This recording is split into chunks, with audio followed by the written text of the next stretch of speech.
Welcome back to Excuse My Grandma. It's Kim and my co-host, Grandma Gail. So this week we have a person on our podcast who, one, Grandma is obsessed with, and two, he is younger than any of the guests we've had on before. And terrific, charming, brilliant, talented. He's a great young man. So his name is Eitan Bernath, and he is a chef. And the day after we talked to him, he actually went to the White House. Right. And he looked very, very handsome. We saw the pictures. Yes. We looked him up. So yeah, he showed us what he was wearing beforehand, but he posted it on Instagram too, his outfit. Very cool.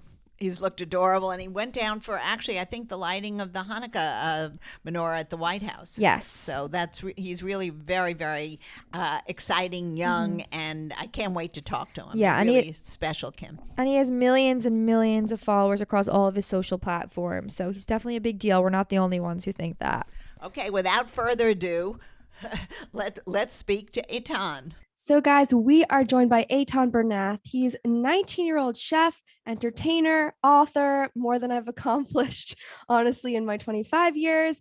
He has a following of more than 6 million people across all social media channels. Grandma, do you know how many we have? A lot less than he has, that's for sure. He's also a contributor for the Drew Barrymore Show, and you may have seen him on the Food Network. He was on Chopped at just 11 years old. Eitan, thank you for joining us. Thank you, Eitan. Thank you. Thank you for having me. Super excited to chat with you too. Thank you. So let's start from the beginning. What started your interest in the culinary world? I love eating, even though I don't look like it because I have the metabolism of a racehorse. I love food. I'm always eating, always thinking about food, eating food, watching videos about food. And, growing up, I just had this fascination and love of food. And around 8 or 9, I started cooking. And I never really fit in with like the little leagues or stuff like that. And so I was like, well, why don't you try to cook the food that you love to eat? So, I got in the kitchen and started cooking and just really fell in love with the kitchen. At first it started as just a way to literally just like do this, cook this, then you get to eat the food I wanted to eat. And then through that process of just basically making food because I got to eat it, I realized that I love the creative process and, being able to create something and feed people and everything. And then, from that, eventually started documenting my food journey on social media, my blog. And I realized that, there were other people that also cared about my food journeys. And I realized that just as much as I love cooking, I also loved entertaining and educating people about food. Now, interesting. You never had a desire to go to university or anything like that. This is a full-time career for you at this point, and a very successful one. Would you ever want to go back to a university type of situation where you could perhaps tell them how to cook and show them the way to set up programs as you've done, or that's something that's in the past? So I am 19 and I'm really fortunate and grateful that this is my full-time job, and Eitan Productions is my production company behind the Eitan Bernath brand. I currently have 5 full-time employees at Eitan Productions, so it's a pretty big operation. I still actually am enrolled at Columbia. Oh, wow. I've deferred again. We'll see what happens. But I still have the option on the table. So we shall see. You're an inspiration. I was just curious. I wanted to get that on the table for any of our listeners and young listeners, that you are still enrolled, but you've got your career first. She's the classic one who's like, stay in school, kids. Yeah. But they have to know that there are careers that don't necessarily need a university degree. And this is very exciting for those kind of kids to hear. Mm-hmm. Okay. Yeah, I mean, both my parents work in education, so education's definitely really important. And even just deferring was a big thing for me to be able to convince my parents at the times. But yeah, I mean, education is so important. It's the most important thing. And I agree that for most people, going to college is something that's important to get a career. But like you said, not for every single person. I think it's definitely a fit for most people, a lot of people, some people not. I think each person's unique journey is really important. And I'm still trying to keep Columbia as something that I can do pending what my schedule is after this year of deferring is over. Great. Was your love of food passed down at all from your parents or even your grandparents? Yes, everyone in my family. I mean, I come from a Jewish family, so we Everybody. love we love food. And yeah, I mean, food's always been a really big thing. My mom cooks a lot. Both my grandmas cook. My dad has like 5 or 6 dishes that he cooks, but like they're his specialty. He's the only one that makes them. He's really good at them. We kind of all back away like his potato latkes, Hungarian goulash, his matzo balls. So yeah, it's always Very been kind of a traditional. food. He's a traditional Yes. cook. Now, how would you say your cooking is? Yours is not traditional, I'm sure.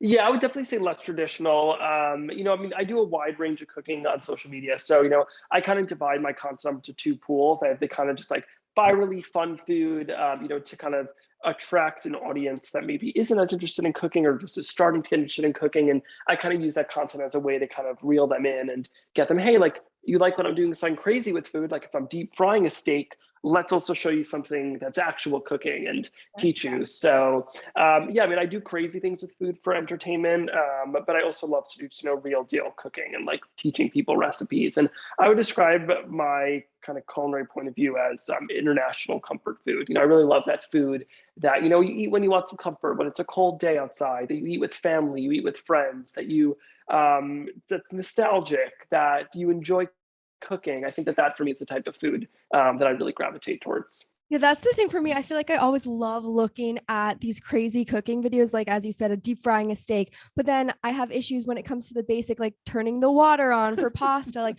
what do you think are some of the basics that maybe people around our age or even older who don't cook that much might forget about that is just essential? I mean, yeah, I think the most important thing I say to people who want to start cooking is start off with food you already like eating. That's how I started cooking. Cooking, of course, can be frustrating. You can fail, you can burn things, you can make a mess. And I think if you start with attempting to make something you already know you like to eat, regardless of how much you fail in the process, you're probably still going to like it. Don't start cooking something that you've never had before, or that you don't know if you'll like. Because let's say you fail, maybe you make a mess, maybe you spill something. At the end, after all that work, you might not really like it, and then you're going to feel discouraged. But if you at least start with cooking something that you know that you like to eat, except for extreme cases, no matter how much you fail or how many things go wrong, at the end of the day, you'll have something that you love to eat, and you'll enjoy it. I'd love you to give me to take a cooking class with Eitan. I'd love it. I know. It's funny because I'm probably the worst and you're probably the best that we know. So, well, it's all about doing it. I mean, it's all about doing it. Yeah, you haven't had that much practice in the kitchen. You're sort of better on takeout. So I think you have to learn at a basic. I like takeout too. There's no shame in takeout. I like takeout as well. Do you have any spots in the city or in New York that you like ordering from? So I live on the Lower East Side, and I live pretty close to Little India, and I love Indian food. So I would say I order Indian takeout probably 5 to 7 meals a week. I get breakfast a lot of times. I get a masala dosa. I have like really packed days. I start work every day around 5 and go until around 6 or 7 p.m., sometimes later. So I always want to make sure I have a lot of fuel. And one of the things I think that helps me stay excited throughout the day about the food is also eating really good food. And a lot of times for camera, the food you're making isn't always what you want to eat when you make it. Like, for example, sometimes I'll film a video making mac and cheese at 5 a.m. I don't necessarily want to eat that at 5 a.m. So for me, it's important to order masala dosas. I love anything Indian. I love vegetarian Indian food. Interesting. Are you the kind of person who's always thinking about their next meal? Like, I feel like there's half the population around lunch, they're already thinking about dinner. And then the other half, it's like, oh, I don't think I've eaten today. Like, what should we have? I think about meals way in advance. So something that I haven't announced yet, but when this comes out, it'll already be posted. Tomorrow, I'm actually, I was invited to go to the White House. Wow. So for context, I mean, people are listening won't be able to see this, but I'll show you two. I actually have on my calendar for tomorrow an event on my calendar called Food in DC. That is literally just okay, of course I can't find it now, but it's literally, I just have something on my calendar with all the food recommendations I've gotten from DC so I can pre-plan every meal I'm going to eat. So I think about food very far in advance. So are you excited for your visit? Are you preparing anything, or how's it going to go down? To be honest, when you guys are listening to this, you'll know more than me. I don't really know too much, to be honest. I think for security reasons, they don't tell you too much. But I have a really great fit. I'm very excited for that. I already picked out my outfit. And this is No, because she doesn't know. This is Kimberly's major thing. What are you going to wear? No, because people say fit, it means outfit. yeah, so I'm wearing this velvet double-breasted blazer that I got. So these really cool like Jimmy Choo. It's like they're like these one-of-a-kind. They only made one of these. It's like these like crazy Jimmy Choos. We love the shoes. We love the shoes. So I'm really excited for that. But yeah, no, I planned food out way in advance. So when you go to the White House or any of these things, is this because they're attracted to your youth and what you've accomplished so far, or is it because you don't have your own restaurant yet? I'm sure you will. But how do they find out about you? Is it from social media, or is it from your TV appearances? What do you think is your main? How do you get the hook into these guys that they find you? Yeah, I think it's a combination of everything. This opportunity specifically, I believe, was because a few months ago, I did an interview where for my social media, I interviewed Dr. Fauci about the importance of getting vaccinated. I, throughout the whole pandemic, have been trying to use my social media to encourage people to care about other people and do what they can to protect others. My grandfather, unfortunately, was one of the first few thousand people to pass from COVID in March of 2020. Or was he at home or in a nursing home? He was at home. He was at home. Oh, it's terrible. Yeah, so that was an amazing opportunity at the time to speak to Dr. Fauci because getting vaccinated for me was a very emotional experience. Actually, when I was there, I was uncontrollably crying just because it was like a very almost like freeing experience. And it was so much so that the nurses were running to me thinking that I was having an allergic reaction to it, which is a little bit funny because they were like very concerned that I was like having like convulsion reactions to it, but it was just me crying. But I think that for me, that was an incredible opportunity to, to be able to speak to someone that throughout the pandemic has helped me, feel like there's hope for other people so they don't have to experience what we experienced. And so I think from that opportunity, that's how I kind of got in contact with them. And then I was really stoked when they invited me for this. It's Hanukkah. I don't know too many details, but I know it's some holiday type of celebration. My outfit's kind of inspired by Hanukkah. I have all the blue. I have a Jewish star necklace. I'm actually going to be wearing a ring that was my grandpa's ring at the White House. So I'm going to have him with me there, which is really meaningful. Great. So you're close with both of your grandmas, as you were saying before. Since we are a dating podcast and kind of how this started is that I share everything with her. What is your relationship like with your grandmas, and do you talk to them ever about dating or relationships? Well, I have a non-existent love life, so I have nothing. Well, how could you have a love life? You're locked into your room cooking all day, and you're only 19. You have plenty of time. Yeah, so I have no love life to talk to them about. So I would say I don't. They definitely do ask me often when I'm going to have a girlfriend, and the answer is eventually once I have free time. But yeah, no, I don't just because I have no tea to spill to them, but I'm sure once I do, I will. For me right now, I used to basically work nearly 24/7. I used to start working around 5 and end work at like 11 p.m. and then I would sleep for like 5-6 hours, which I do not recommend to anyone. Not healthy. And about a month or two ago, I now started having free time. Crazy concept. So I now take off most evenings. I take off the weekends. I used to work all day Sunday, and I try to do fun things most Sundays. I think right now, I don't think I'd be a good boyfriend to someone right now. And I wouldn't want to be in a relationship with someone and set up for failure. I wouldn't want anyone to I just wouldn't want to be a bad partner to someone. So it's not something I'm really pursuing right now, just because I just started getting better at having free time. I'm really working on solidifying that because, there's always kind of new things, new curveballs, things that happen during the week. So I'll go into a week being like, oh, great, I have 4 nights this week where I can go do fun things. Then all of a sudden Monday comes and now I could do 2. It's something I'm interested in, and I'm hoping over the next few months, once I get even better at having free time, that maybe that's something I could explore. But meeting people in the city is hard. So it's hard. It is hard. We've discussed this a lot on the podcast. But I'm going to ask you a question. If you had any place you wanted to travel to cook, because I'm dying to do a cooking class somewhere abroad, where would be the place that you would love to go? Definitely India. Have you been? I have not. Oh, I've been. So it's amazing. It's fascinating. I was supposed to go on a graduation trip after I graduated high school. Obviously, because of COVID, that didn't happen.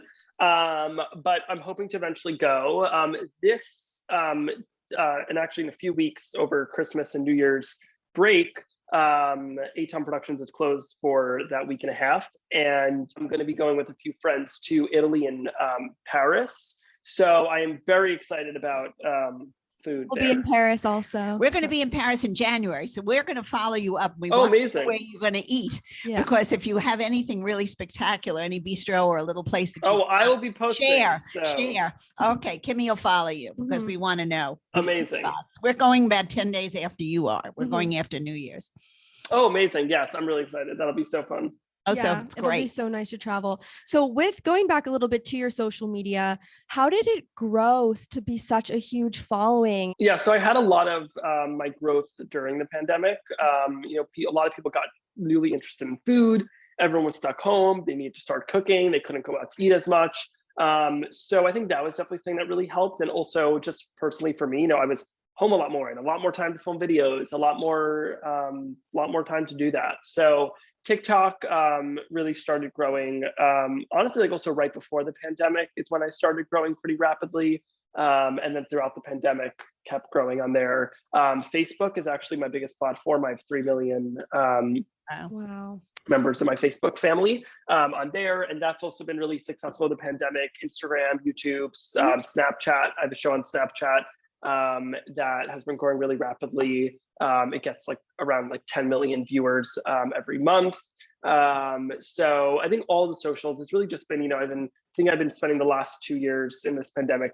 There's been lots of time. So just really trying to figure out what do people want to see? How do you reach different audiences? A big misconception people ask me a lot is all your followers must be children or teens, but really the overwhelming majority of my following are adults. And so a big strategy that I'm always working on is figuring, okay, what do the adults who are primarily on Facebook want to see on Facebook? What does the younger audience on TikTok want to see? What do the younger audience on Snapchat want to see? What do the people on Instagram want to see? YouTube. So it's really all about thinking about okay, who's your audience and what do they want to see, and then trying to cater to that. You said you're doing a book, or you did a book. Let's see. Yes. Can you talk about that a little bit? Yes. So my debut cookbook, I actually don't have the book yet, but I have a very large version of the cover right over here.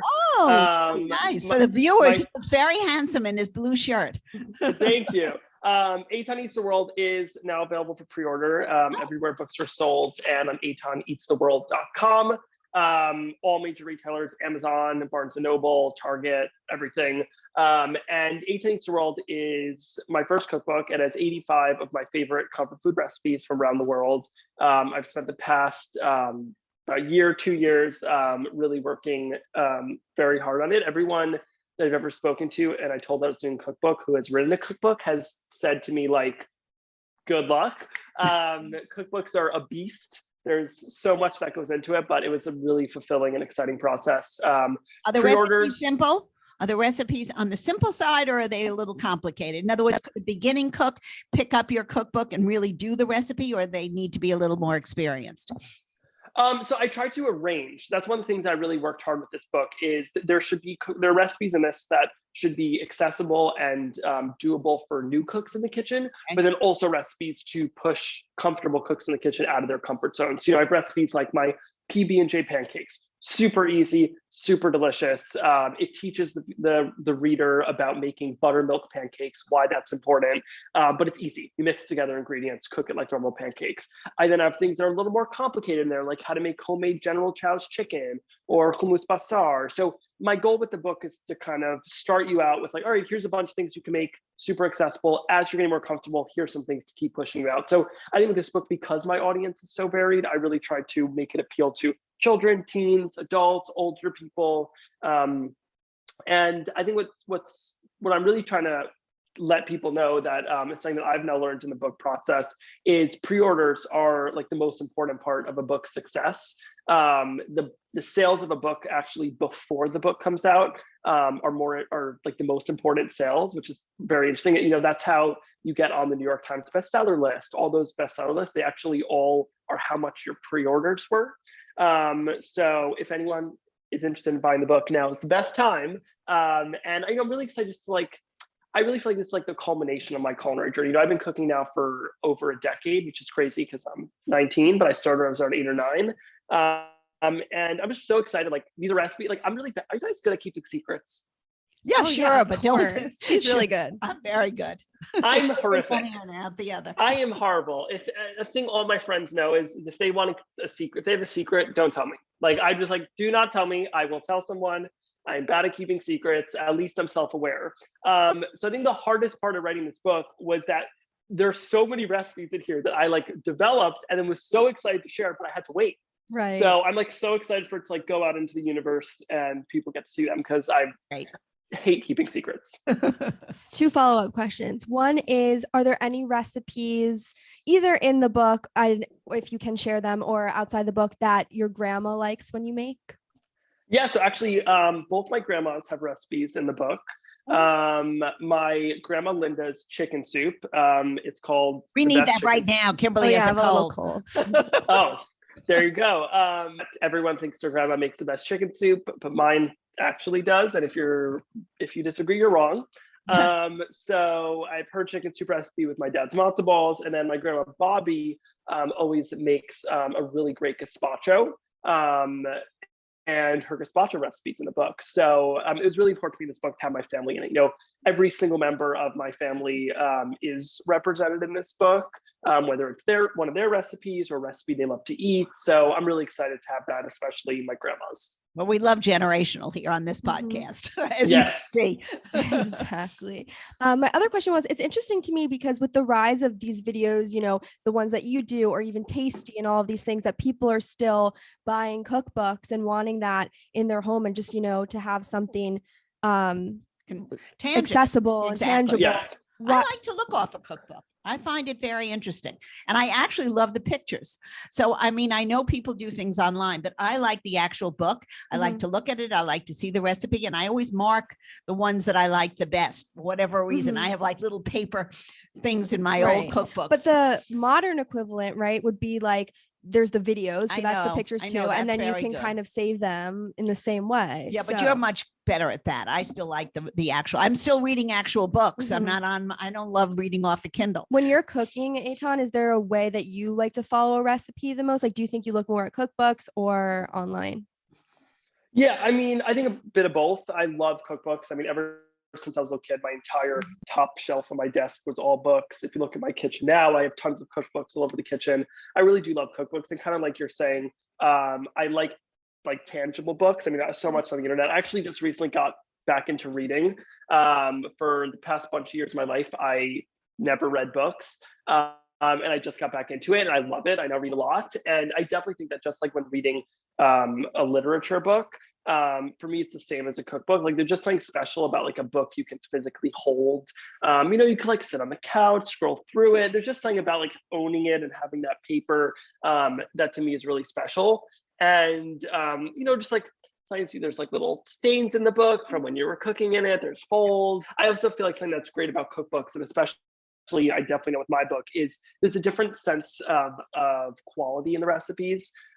Recipes for cookbooks are tested way more than recipes online. So just for context, every recipe in Eitan Eats the World was tested at least 5 to 8 times after it was developed. Job to be a taste tester for a cookbook.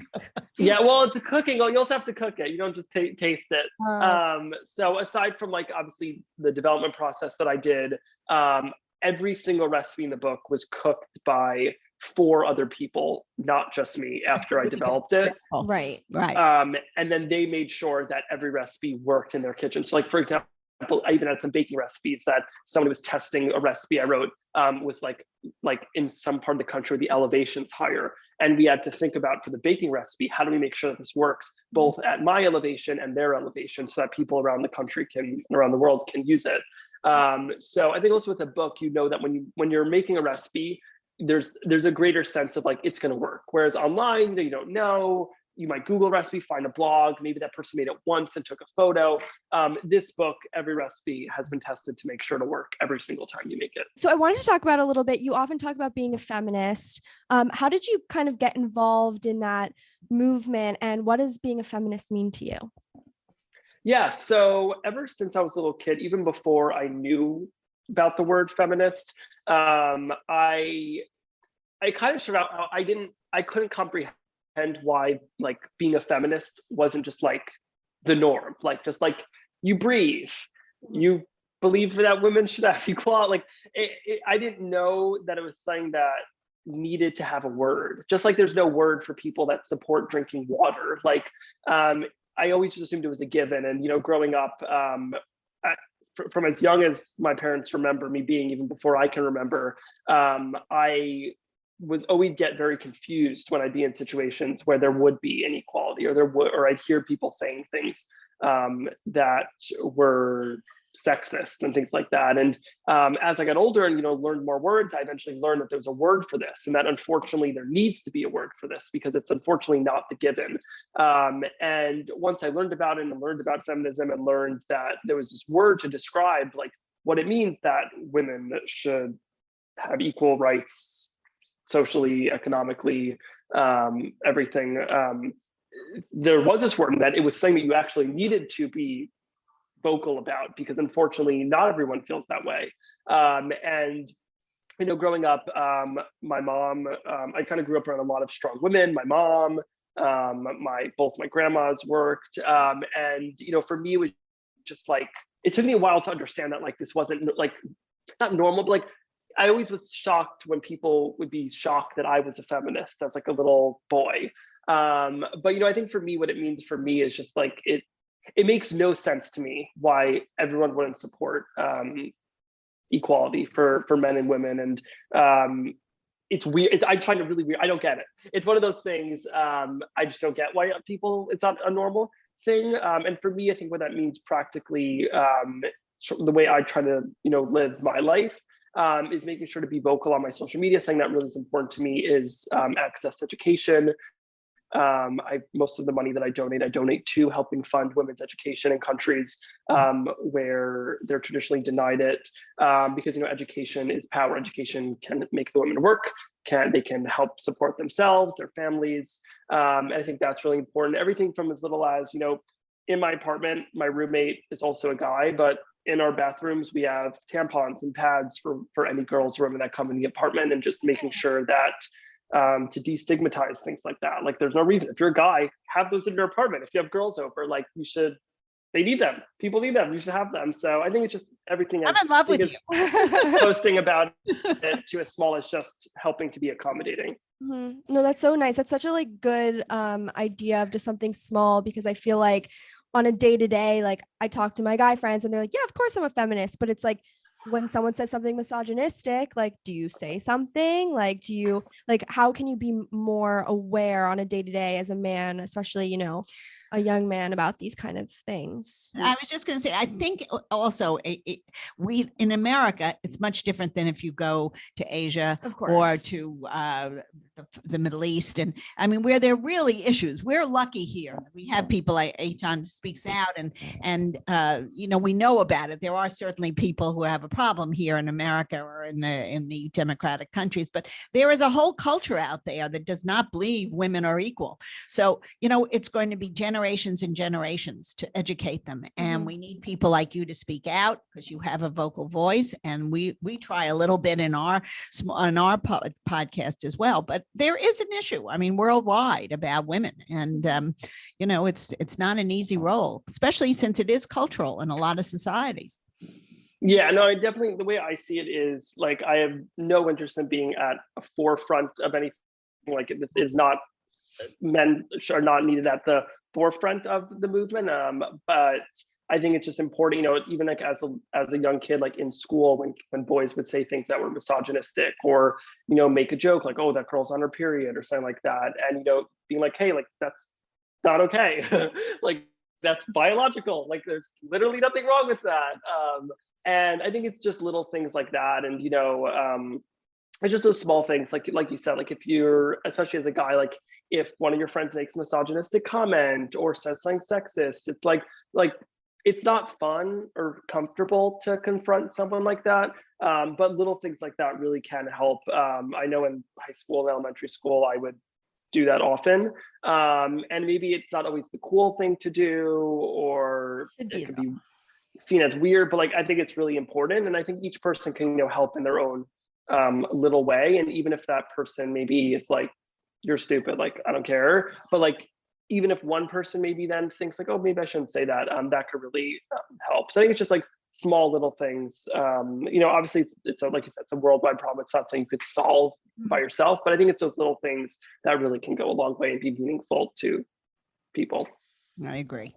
So I want to end the episode with a game we play with all of our guests, Grandma Gail's old-fashioned dating quiz. So a lot of they're kind of hypothetical, how you feel about them, but we'll go through a few things and we will deem at the end whether you are an old-fashioned dater, like more traditional, or more of a modern dater. And no pressure. There's no pressure. Because half the time Kimmy makes up these questions, I don't understand them. So here we go. Thanks for crediting my producer skills. Okay, so first one, would you rather get a call from a date or a text? Call. The only caveat to that is my phone's on do not disturb the entire workday because I'm always filming. Yeah. So I can't really answer calls during the workday, but outside of the workday, definitely a call. Like I'm a big FaceTimer. Like I'll like I know it's like more of like a Gen X or Gen Z, whatever you want to call it thing, but like I'll like just FaceTime someone. Like, hi, like I just want to talk to you, talk to your face. So funny. I'm not like that yet, but a lot of my friends are. Okay, so would you sleep with someone on the first date?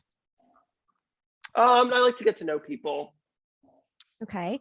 Dating apps or setups? We kind of talked about this, but honestly, at this point, I'll do anything. But I definitely think meeting someone in person, like I feel like, I tried to go to Chabad. I went to a Chabad a few Friday nights ago. I think, I think meeting someone in person would be ideal, but I'm open to whatever. So would you move in with the person before getting engaged or wait until after? I don't know. I'm 19, so I think these are a little, not really thinking about that yet. I'm definitely in a unique situation where I already like control my own finances and I have my own home and everything. So that adds other factors. I'm not really sure I haven't really thought that far. You don't need to. You don't need to.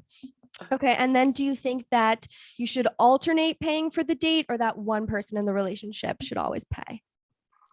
I think both. I mean, I am super, part of being a feminist is not the biggest fan of chivalry. I think you should treat everyone nicely, not just because someone's a woman. So I think it's each person's situation. But in general, I mean, I think that I think also sometimes it could be like a weird power dynamic if the guy pays for everything, where like the woman can feel like they like owe the guy something. So I definitely think that. I mean, I love treating people to things. I do it quite often. But at the same time, I think it could create a power dynamic. So I think for me, I definitely would want to do like a mix. Like, I think it's kind of like sometimes maybe I'll treat you, sometimes you'll treat me. I think it's always fun to do that. But at the same time, I think like, as a feminist, I think also that women should also pay sometimes. Yeah, it's so interesting to me because I like to say I'm a feminist, but then I also believe in chivalry. So then like, well, it's like romantic in you. Yeah. That's I mean, elements of it, I think, but like I'm not gonna go slap a woman. No, but like holding the door open. Like let's say you're holding the door open for a woman, but not for a man. I think that was a Curb Your Enthusiasm when it like hit him in the face. He's like, you're not gonna hold the door for me. But I would aim to do whatever type of things you would do specially because of chivalry for a woman, I would just try to do for everyone. But yeah, I think it should be like, I think it should be mutual. Sometimes like it's like, I think it's all about just like putting in effort. I think something for me in general, I've never dated someone, so I don't know if it's dating, but I think in my friendships is something I do with my personally, it's like I kind of like a 3 strikes rule that I really think it's important in any relationship for both people to put in effort. So something that I do with myself is like, I'm a big like initiator of plans. But because of that with friends is I'll try 3 times to hang out with someone. If it doesn't happen after my 3rd try, it's on them. See? Their turn to try. Grandma Gail rule. If That's they, the grandma if they, rule. right? Oh, yeah, it's a good rule. Absolutely. 3 times, and if it doesn't work, you're out. Because this is the thing. It's like if they wanted to, they would do it. Like at the 3rd try, they would, if they really want to and you're a priority, then they're going to initiate it. And if after 3 tries they haven't made, because here's the thing, everyone has time for what's important to them. And it's the first also, it's like I don't say that I don't have time right now to have a girlfriend. It's not my priority. Everyone has time. Beyonce has time. I have time. Everyone has time, and I think that it's easy to be like, oh, I don't have time. No, it's not a priority. So Eitan, you were pretty much split on this quiz, so I don't think we have a end whether he's result for old you. fashioned or he's modern. He's maybe of everything. Maybe we could do a follow-up round after in like a year or two when I actually start dating people, because then maybe I'll have like more firm answers. Exactly. We also have the quiz on TikTok and like a put a finger down old fashioned, which with more questions. Amazing. Want to do it, so that'll work too. Perfect. Eitan, thank you so much for joining us. Tell people how they can follow you and eventually pick up your cookbook. Yes, you can follow me on all the socials at Eitan, E-I-T-A-N. My name is spelled nothing like it is pronounced. E-I-T-A-N, Facebook and Twitter are Eitan Bernath, my full name. You can pre-order Eitan Eats the World. Everywhere books are sold, pre-orders are super important. It's the #1 way you can support everything I do. And yeah, I'm super excited to just, be on this journey with my book and everything coming up. I love food. I love getting other people excited about food. But we love you. I'm now. Thank you. This is the best. So I'm going to follow you from now on. I'm going to learn something. So thank you. So yes, this was so fun. My grandmas are going to love listening to this episode. They're going to ask me when I'm ready to start dating people. They always are curious. So this will definitely reignite that curiosity. Another great episode of Excuse My Grandma. Follow us on TikTok and Instagram at Excuse My Grandma. Subscribe to our podcast. If you guys are listening, you can listen on Spotify, Apple, you know the drill. And see you next week. Bye.